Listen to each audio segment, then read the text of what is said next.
since this movie is about dolls, I think I figured out that I should bring out my beloved plush Spencer into this review.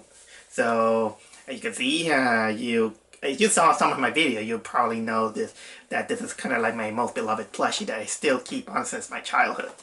So think of it as my little plushie companion. So anyway, Spencer, I'm gonna leave you here because I'm gonna talk about Uglydolls, the latest family film that came out, and to start off the summer blockbuster. Even though the summer blockbuster came out early with Avengers. Okay, so I gotta reiterate saying that I never ever heard about about the Uglydolls merchandise. I heard that it was from the early 2000s, but it kind of escaped off my radar until now. We're almost at the end of the 2010s era, which I call it the era of revivals, in which most of the Dolls franchise are returning to either a TV series or movies or anything, and well, Uglydolls is one of them. I wasn't too keen of the trailer because the trailer, it is technically like every family film animated family film that you kind of ever seen. They always want to have singing, dancing, a lot of graphic design, a lot of flashy, bright color, everything. The most common that you can think of is kind of like the DreamWorks Trolls movie. A movie that I don't necessarily hate it, but I don't like some of the directions that it goes. And Uglydolls kind of go with that same direction. And by the way, not only is it just an animated film, it's a musical. It is a complete musical. But judging from the trailer, I kind of realized that there was something really wrong with with something that nags me a lot. And I'll get to that. I'll get to that just in case. But there's another movie that I do want to watch that came out this week, but I'll leave it for another week, another moment during this week because there's a little bit of something coming up, and I'll review you later. But right now, let's concentrate about Uglydolls. So what are Uglydolls? Apparently there are these dolls that kind of look like, many people considering kind of like monster that kind of came out from the Nick Jr. universe. Yes, but I do kind of believe that they also came out from the Monster Inc. Or wardrobe or something like that. It is kind of like these monsters that apparently they're used as stuffed dolls, and they call them Uglydolls. I think they're made in China. I don't know. Maybe it's just the movie, because the movie started out showing that this movie is a co-production from China and all this stuff.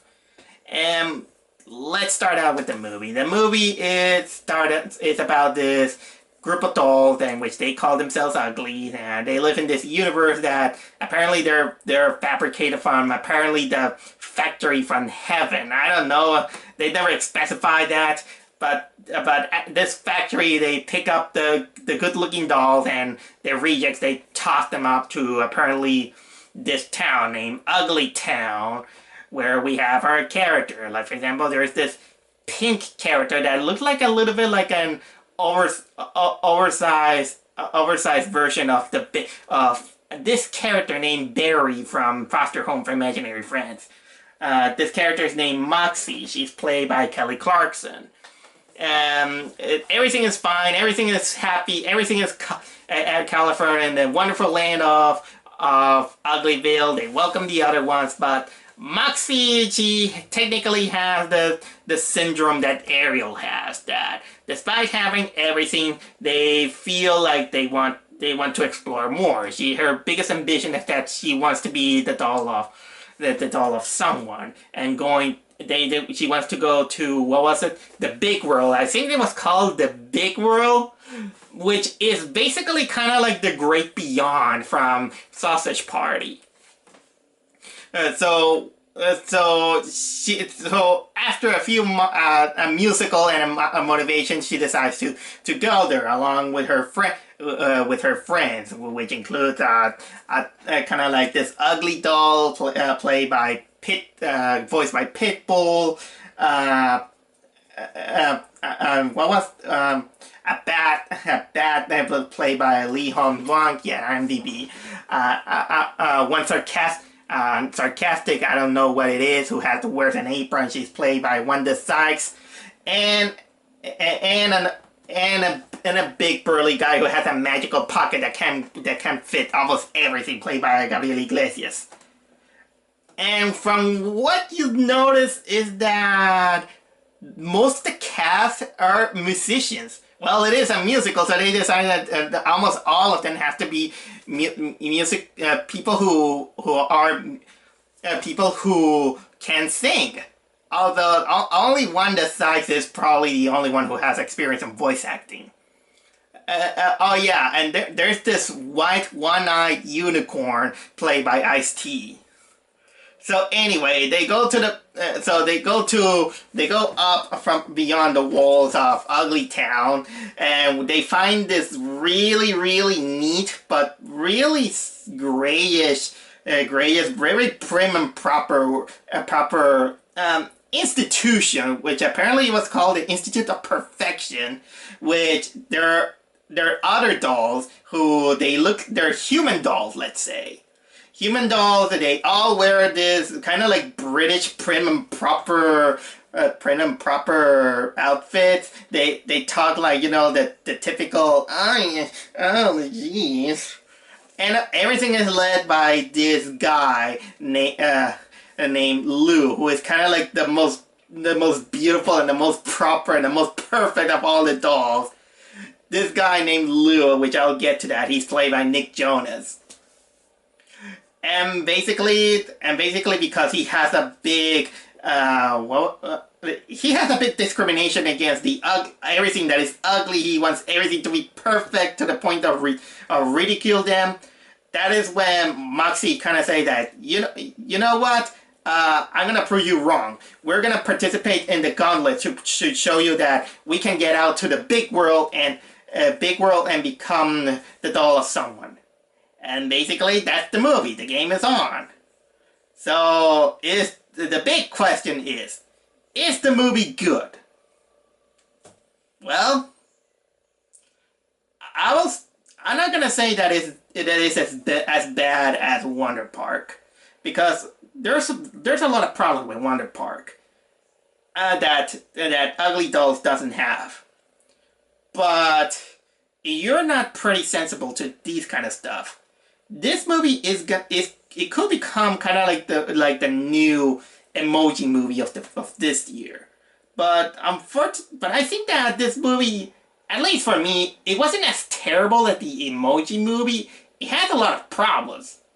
I just feel that I can forgive some things about this movie, but it's not something to hold by your hand, because this movie still deserves some slaps on the wrist, and to know that you mess up a lot of things. You do have some good things there, but at the end, you just came up with the typical trap that many animated films that they have. They always want to pander the common denominator, which is children, and bring them everything that is bright, colorful, singing, dancing, everything here and there. A very lazy script that doesn't feel like it goes nowhere.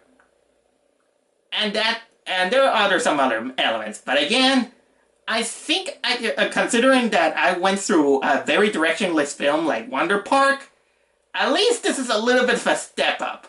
But that's still not necessarily enough. Like any animated film, it is no surprise that when you make an animated film with a budget and probably a lot of well, quote unquote passion in it, you're always gonna get a very stylistic, very colorful design. and the animation is not exactly that bad, I'll say. It is done. The animation is well done, but again, this is always a gimme in every single animated film, no matter how horrible it is. Although there is a little bit of a contrast, I'll say, in which it's funny that the Uglydolls world is very bright, colorful, happy, energetic, and everything. The world of the institution is very, very well bland, I'll say. It's not colorful. It's all these, grayish color, very prim and proper, I'll say. And I can understand that this was a little bit intentional in the way that they want to show you that sometimes when you have to embrace a little bit the ugliness, the wild things, that to be free-spirited instead of, being so prim and proper to the point of pompousness. And yeah, I can get that when you kind of wanted to show this in the institution of perfection. But when you think about it, the movie's biggest theme that it tries to convey is that it wants to show you that that ugliness is not necessarily from your, from you looking very ugly and all this stuff, and because all the main characters are being marginalized, ridiculed, because, well, they're calling them ugly and all this stuff. Even the trailer kind of shows that, and from the trailers alone, and even after watching this movie, I can tell you that my number one biggest problem that this movie has is that they're calling these dolls ugly, but they're not. None of these dolls are ugly. You want to know what's ugly? Ugly is kind of like Garbage Pail Kid. I mean, look at this. I mean, even this design from Rob Zombie, it can be considered ugly. Oh, you know what? You can even call this Sonic the Hedgehog ugly. There's my Sonic the Hedgehog rant in this review. So there, you want to see ugly? This is ugly. You want to know what's real ugliness, at least for the sake of physicality? Well, I don't know what to say. I don't want to sound mean-spirited, but we know that many people kind of are born, or they have some physical disabilities that deforms their bodies and all this stuff. I've seen people with cleft palates. I don't want to call them exactly ugly because it's totally mean-spirited, but if we're talking about the meaning of physicality of ugly, that's ugliness. That is ugliness. I remember a better example. How about the freaks from that movie, from that cult film, Freaks? I think that if you want to know the kind of like the meaning of ugliness and want to teach children to be a little bit more tolerant with these kind of differences, that to show them that that ugliness is on the eye of the beholder, I think that I think you should push it a little bit further, kind of like a little bit like the Hunchback of Notre Dame from Disney, I'll say. But because they wanted to restrain from to scaring children and all this stuff, I don't think that Uglydolls is the perfect example to call them ugly and make them ridicule them from being ugly, because honestly, I think they are decently cute. They look really huggable. And actually, I would prefer to have an ugly doll more than these prim and proper kids that they kind of belong in the like in the Bratz section, or that's the best way I can describe. And that's my rant about the whole theme about the ugliness and all this stuff. But man, this movie actually shows that the biggest ugliness is mostly by the heart and the personality of one guy. Like I said, the villain in this movie is none other than the kind of like the chief, the leader of the or the head boy of the institution of perfection, who is this blonde, very prim and proper doll named Lou, played by Nick Jonas again. And man, that he is despicable. I'll say he's, in a way, he's kind of delightfully despicable. He's so cartoonish despicable, so cartoonishly despicable that I just went all into the movie like, oh man, can you believe this guy? Oh, but there is something that I never realized about this movie until I just kind of saw some other reviews about it, and it never came into my mind. But something I think it was hidden in my mind. But here's the thing. You know, everything is prim and proper. Everything is very symmetric in this world.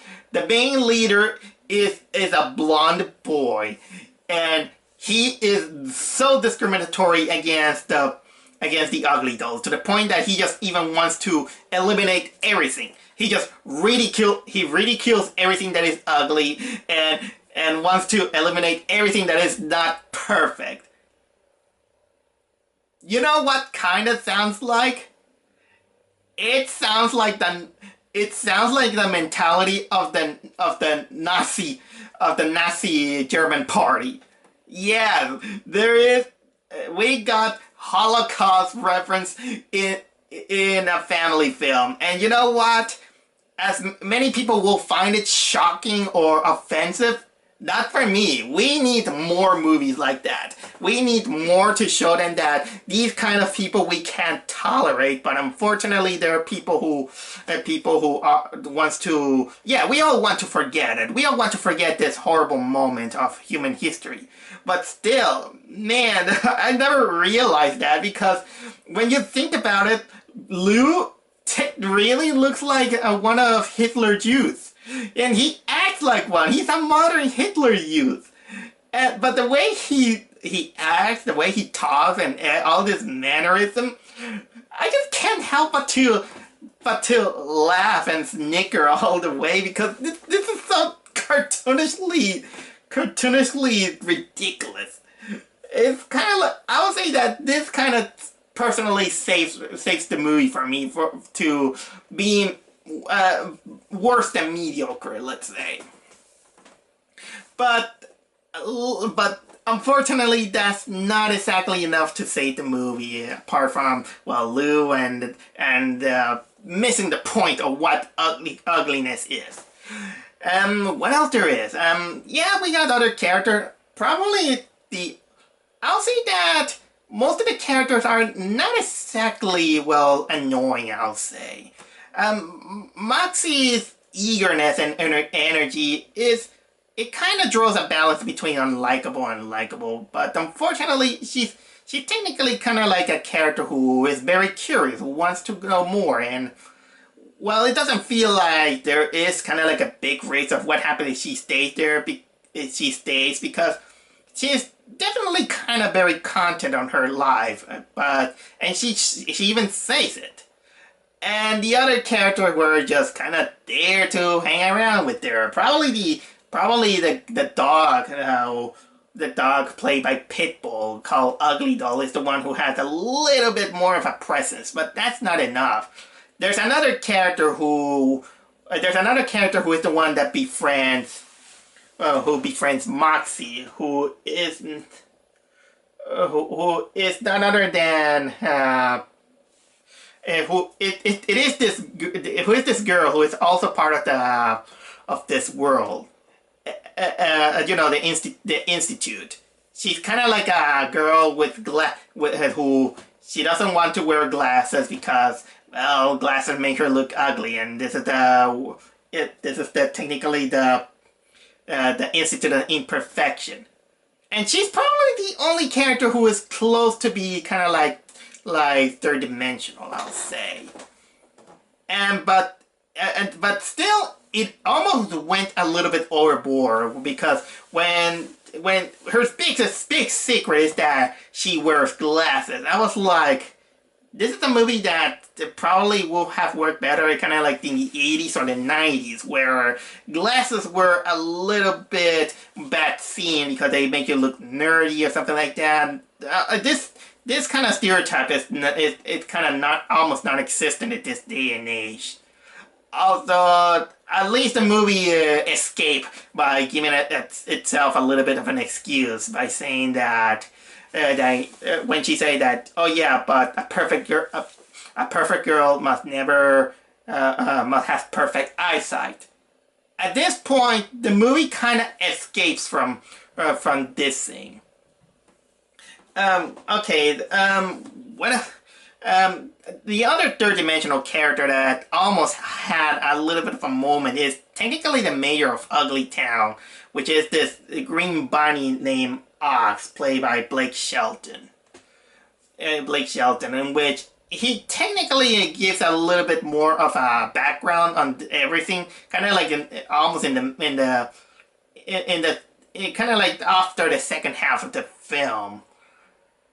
But again, they just wanted to keep it as simple as possible for not kind of like a younger audience. Oh, but I will tell you that it is kind of revealed, of course, that the dolls are, yeah, they're rejects. They were rescued from the recycle chamber where every rejects are supposed to be burned, but he saves them. I'll let you try to guess where's the Holocaust reference. Since this movie is a musical, you might be asking, okay, how's the music? They're not horrible. But they're pretty generic. It's all the typical pop star, happy-go-lucky films that you're gonna hear in these films. They don't. And the problem with this film is that they don't have too much variety on what kind of music they go. All the songs that you hear, they feel that they have the same tone, the same compass. I swear that two or three of those songs, they always sound like they go bombastic, and almost then you feel like they finished the song, but no, they have one last lyric to sing, but in a low tone, kind of like a sad tone or something like that, and they do this 2 or 3 times, in which unfortunately that kind of shows you that they didn't bother to give variety to the songs. I mean, even Sweeney Todd, as a musical, has more of a variety of tone on their music. But no, they decided all the way to do pop songs, in which again, it wouldn't be that bad if they could have diverse their style. There's a little bit of rap, of course, because we got Pitbull and Ice-T in it. I'm not exactly a big fan of rap. I appreciate it, but at least you could have added at least here's something that you missed the opportunity, guys. Especially, I'm talking to the guy directing this film. That you kind of missed the opportunity to have Pitbull actually at least have his own song for it. Make him sing at least one song of his for the movie. At least you will have a little bit of more variety instead of the same thing that you can hear in these kind of movies. That they have their heart in the right place, but not exactly the correct execution. And of course, speaking of execution, I have to say that the movie, when it tries to humor, it's really hit or miss with a 80% of missing. it's not exactly very funny, I'll say. It's not ha ha ha laugh out loud or anything. Sometimes you give a little bit of a chuckle, but you can tell that it's kind of like these kind of weak sauce jokes. I think it is 4 or 5 times that they always repeat kind of like the same joke, in which one says something and they kind of go with a pun or something out of place, and then someone in the background, you just hear screaming, huh, that's what she said, or hey, I like that song, or oh, you heard that right. Yeah, I wish, I can fix that. In my personal thing, if you could make up a kind of like a payoff on this guy talking in the background, talking all the time, then I would have appreciated. I mean, wouldn't it be funny if that was at least a running gag, but at the end, you kind of they could have used some lessons from the joke of the nay guy from The Simpsons. All opposed? Nay. Who keeps saying that? It was him. Let's get him, fellas.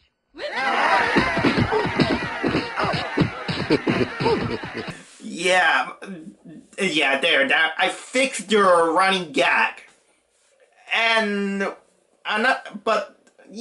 again, not much of the jokes are entirely. Let's say that. And also, but I will say that probably, apart from the whole ridiculous Nick Jonas things that they happens, there is probably one joke that actually made me legitimately laugh. Well, chuckle at least.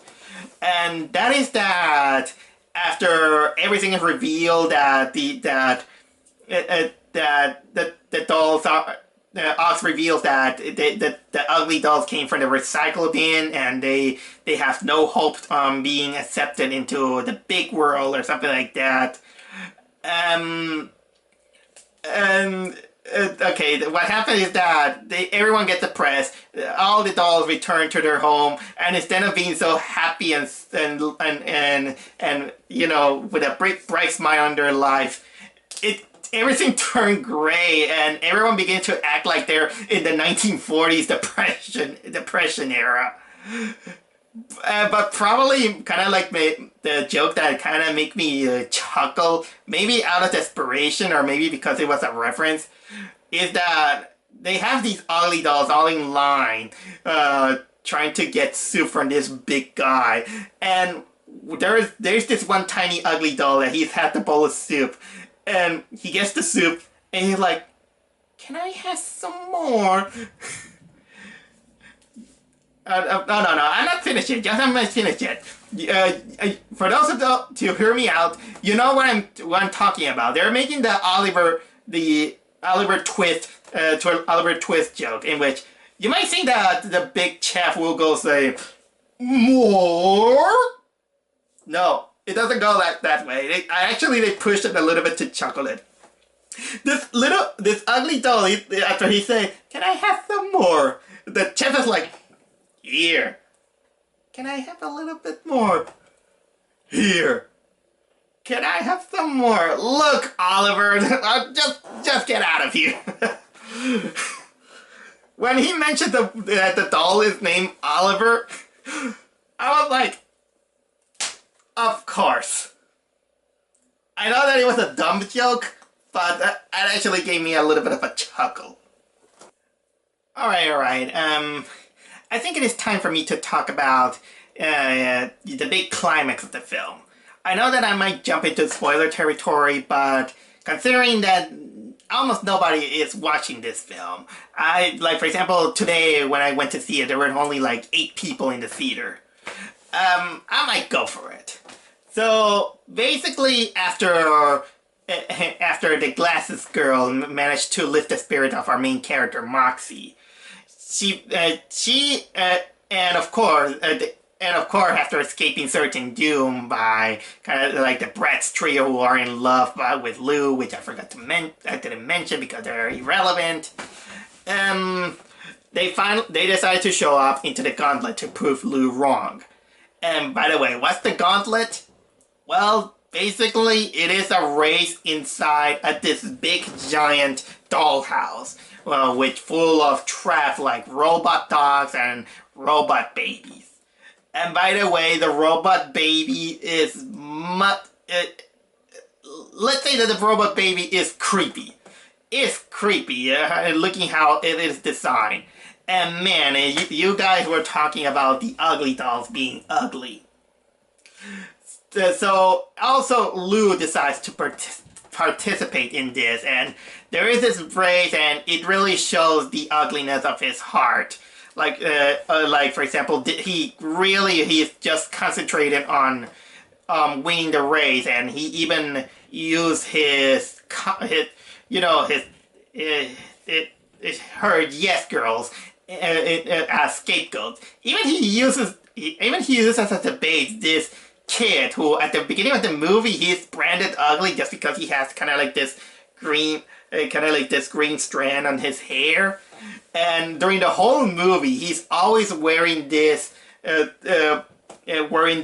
sign, this neck sign that says ugly. Number one, this kid doesn't look ugly. He actually looks fine. It's not like he's half kind of like pimple face or something like that. And second of all, try to guess the Holocaust reference. So yeah, what happens is that they try to avoid the baby doll, the giant robot baby, and because Lou kicked the baby in the face, and since everything is on camera, now everyone lost the respect to Lou. But of course, Moxie, with her big heart, she decides to not go through the race. She decides to stay to make the baby feel better. And the others follow through. And she and the others then win the gauntlet. And of course, Lou is disqualified because, well, he technically reached the finish line, but he failed on what's most important. In a way, I find this good. That went a little bit in a good direction. And here's the funny thing about this movie. Despite a lot of things that this movie has, it's funny that the last 15 or 20 minutes of this film, now it kind of shows where this movie wanted to go, and it feels very solid. To be honest, it feels that it feels what it was supposed to earn, and what it wanted to do. It feels kind of good.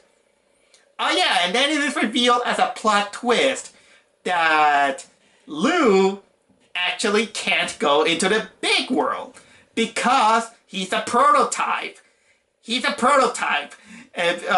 He's kind of like the embodiment of how everyone should look, and he was kind of designed to show everyone how he must be. So this is because this guy is technically unloved.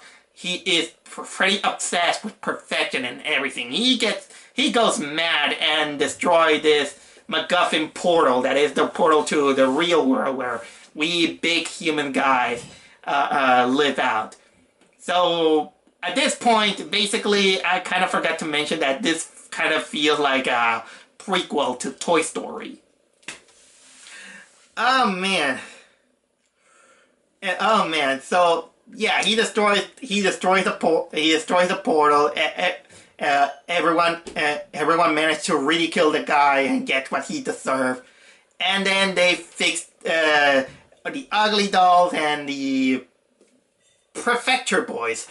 They decide to fix the portal by putting the pieces together, and like magic, the portal is open and everyone is happy, and they give out their musical.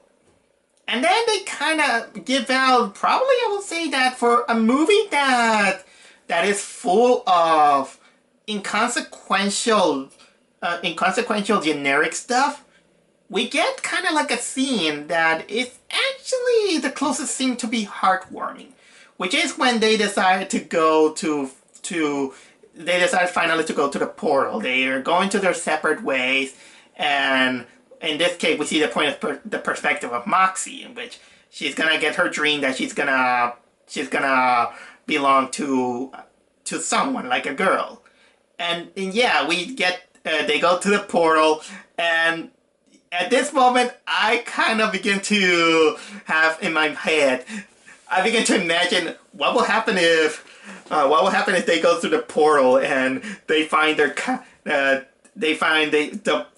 counterpart voice actors, kind of like the ending of. Kind of like the ending of Sausage Party, where they go to the portal to find Seth Rogen, Edward Norton, and everyone else. Or I don't know. During the whole movie, I was always just figuring it out that it will be horrible if they go to the great beyond, just like Sausage Party. I'll let you think about this one, but now they go. It is shown that Moxie goes to. She becomes to belong to this girl who is not exactly ugly, but she has a few missing teeth, just like Moxie, let's say. And the scene is actually heartwarming, I'll say. And then the movie ends, and the credits kind of show the aftermath of all the characters and who are their owners. And well, actually, the Nick Jonas character Lou, he becomes a janitor. And well, that's it. I'll say.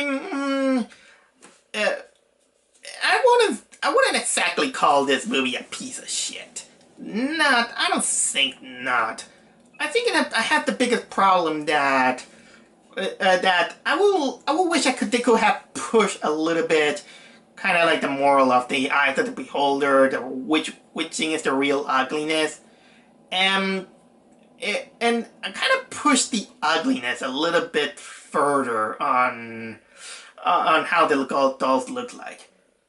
Although right now I'm beginning to think that maybe a little bit not too extreme, because if you go to a little bit too extreme, it kind of becomes a little bit of a pleasant movie. Because now that I think of it, if it goes a little bit too far, it will go into this Garbage Pail Kids film. The Garbage Pail Kids film is very nasty, I admit it, but in a way, I kind of give some respect to them, showing that, well, kids can also like ugly things.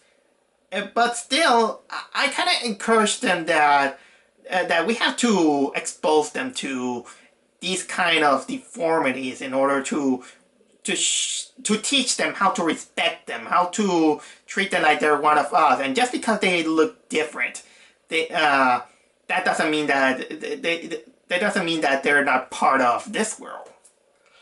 I think that this is what this movie wanted to do. It's just a little bit too sugary for my taste. Well, not exactly, because personally, I think I like this movie a little bit better than Trolls. I think Trolls was a little bit too acid candied for my liking, I'll say. I don't hate Trolls. I just didn't like it. Like it. It shows that it has something, and it went through. It just fell on the traps of the family film.